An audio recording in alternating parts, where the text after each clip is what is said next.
Coucou tout le monde. Alors moi j'ai un bilan très pauvre à vous montrer pour ce 1er novembre. Depuis Rebel Heart et puis Les Vampires de Chicago tome 1, j'ai lu surtout des pavés en fait.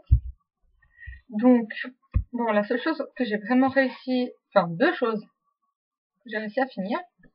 La première, et qui n'est pas un pavé, c'est donc L'impératrice Némésis de Coralie Martin chez les éditions Baudelaire. Alors c'est vrai que durant ma lecture, j'étais un petit peu perplexe. C'est pas du tout un style dont j'ai l'habitude. Mon reproche, c'est peut-être que ça sent beaucoup le tome d'introduction et que ça va un petit peu trop vite. Ça passe très vite sur les choses pour arriver en fait à la fin du livre. Et on sent que c'est là que, enfin en tout cas pour moi, c'est là que tout s'est vraiment mis en place et que je me suis dit, ah là, maintenant on est au cœur de l'histoire. Et c'était la fin. Donc c'est vrai que j'étais un petit peu frustrée, mais bon ma foi, c'est comme ça. Puis je sais qu'il y a une suite, donc moi je me réjouis d'avoir la suite parce que même si ce premier tome avait en quelque sorte des défauts justement parce que ça allait très vite, etc. Comment dire, je sens que je peux ne pas retrouver ça par la suite. Je sais pas comment m'exprimer. Mais en tout cas, ça a du potentiel. Et puis en dehors de ça, ben, c'était agréable. C'est un grand format, mais pas très grand. C'est écrit assez gros dedans. Donc voilà, c'est vrai qu'il s'est lu très vite. Et puis c'était facile. Hein. C'était, ça se lisait tout seul. Donc j'ai envie de dire un bon premier tome qui sent l'introduction, mais qui promet une bonne suite. Ensuite, j'ai enfin fini Kuchiel, que j'ai lu donc sur la liseuse parce qu'il est épuisé en papier.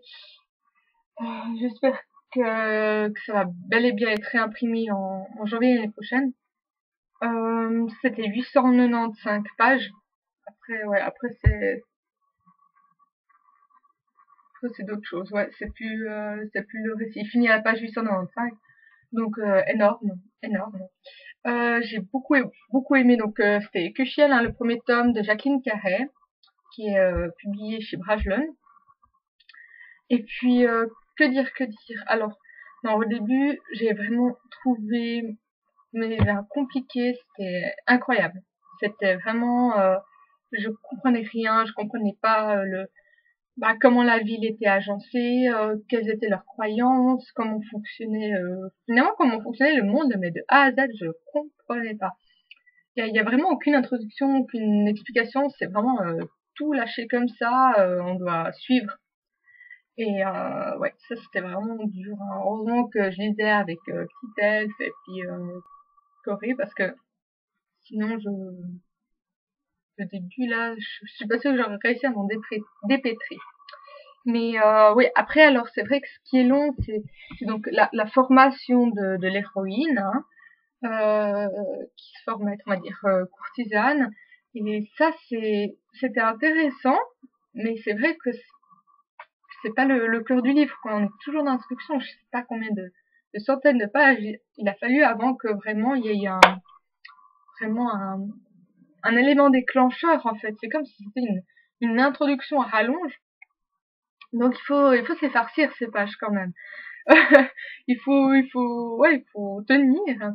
Mais moi, alors, dès le moment où vraiment il y a cet élément déclencheur, alors ça a été mais que du plaisir. Ça devient plus simple.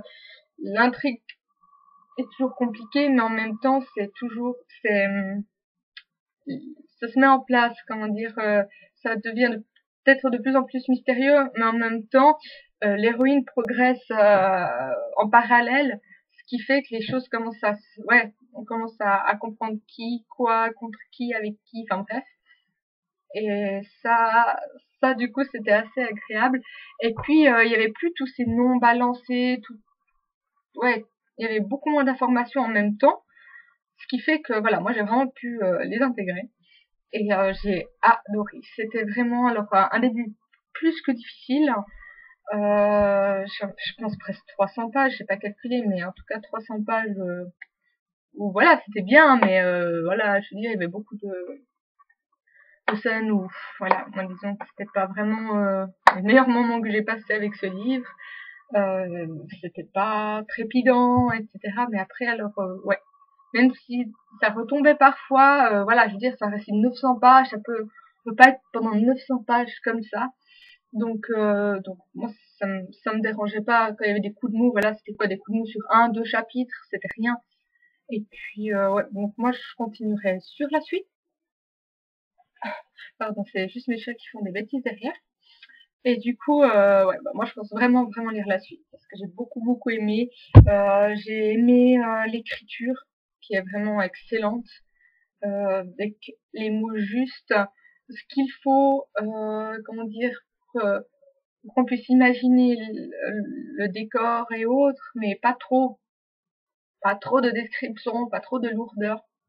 C'est vraiment une magnifique écriture avec un vocabulaire très enrichi. Enfin, c'était vraiment un plaisir de juste de lire ce qu'elle écrivait. Et puis j'ai beaucoup aimé les personnages, on s'attache énormément à eux. Il y a beaucoup de diversité hein, entre les peuples, ouais, et au niveau social des personnages, etc. Ça faisait qu'il y avait vraiment un brassage de tout ça et puis vraiment des populations. Ça c'était très riche aussi. Donc une intrigue aussi très compliquée. À la fin, c'est drôle parce qu'à la fin, elle ne semble plus si compliquée cette intrigue. C'est vrai que sur le moment de tirer tout ça clair, c'était juste impossible. Mais c'est vraiment voilà toutes les découvertes au fur et à mesure du livre qui permettent voilà de le résoudre, hein. Mais c'est très bien construit. Alors voilà. Sinon en cours, j'ai un autre pavé, c'est un peu ça mon problème. Je l'ai un peu mis de côté juste pour pouvoir finir Kushiel. C'est donc de Eiji Yoshikawa, La pierre et le sabre. Donc il y en a deux, un deuxième je crois c'est la lumière, terre de lumière, quelque chose comme ça, je sais plus. Et en fait c'est sur un samouraï qui s'appelle Musashi au XVIIe siècle, le tout début du XVIIe au Japon. Et puis ouais alors j'ai lu quoi? J'ai lu une fois. J'ai lu 150 pages. Voilà. Donc vous voyez, je sais pas si vous voyez le doré. C'est ici, ouais. Alors ça fait 150 pages seulement. Donc voilà, c'est un petit peu triste, je sens que je vais en avoir très long.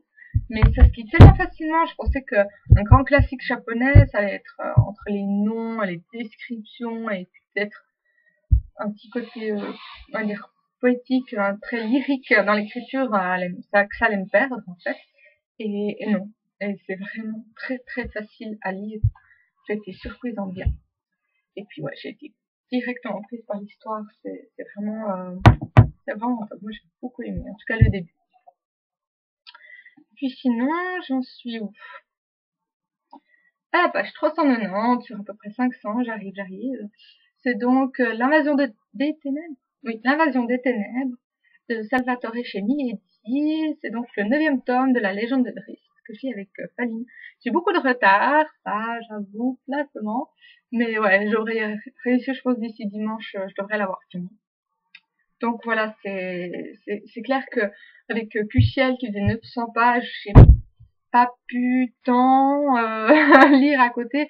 Je lisais à peu près 4-5 chapitres par jour de Kushiel. Et voilà, après, si j'avais encore le temps de lire, quand j'avais fini Kushiel, je lisais Salvatore, je lisais Yoshikawa, mais c'était pas...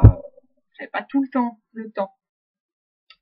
Donc voilà, ceci explique cela. J'ai pas beaucoup lu, mais je crois que j'ai quand même dû dépasser les 2000 pages que je m'étais fixé pour le mois. Je vais aller compter ça tout de suite.